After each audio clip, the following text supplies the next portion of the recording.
Welcome to Simala here in Cebu.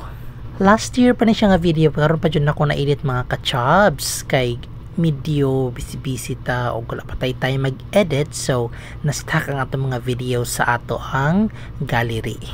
But today mag-edit ta sa ato mga videos kay napuno na ato ang cellphone, dili na ta ka video, so ato na ning ibang edit para ma-post na nato ang ato mga stack na videos. So this is in Simala guys, very beautiful place, daghang tao nga mo visit o indot kay ni siya diri nga kanang kuan ba karang bakasyonan or laaganan kung wala mo trabaho na long weekend or taas ang panahon nga wala mo kuan, visit mo diri sa Simala kay very miraculous ang kaning lugar. So mo rin nga time katong si Agmar kay badungan na siya mag-take of kanang kuan exam sa iyahang pagka-teacher, so nagkuan mi dali na nagkutmi din na simba. So here we go.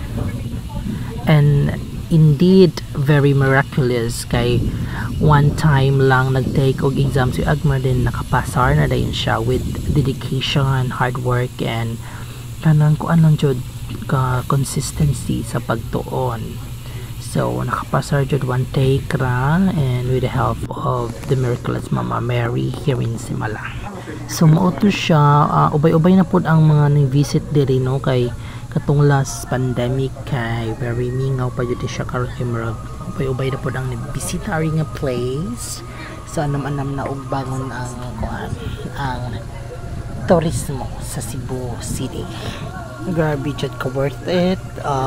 Kapoy man sa biyahe pero nindot kay ang place. Then ano siya, so wala pa ka visit sa Simala, ari na mo visit na mo sa Simala sa Cebu nga. Just enjoy sa view mga kachabs. So kung mo rin mo kuan guys, sa mo rin mo uga ng Simala, magbaon na lang sad mo og food kay hinuon ay food baligya pero mahal jud siya. So if nagtipid mo, gusto mo makatipid, then magbaon na lang jud mo og food para makasave mo. So mo to siya. Padulong namin uli po dani, wala kami nagdugay after mass, after naman nagpa-blessing, so uli armod. And that's it. Thanks for watching. God bless.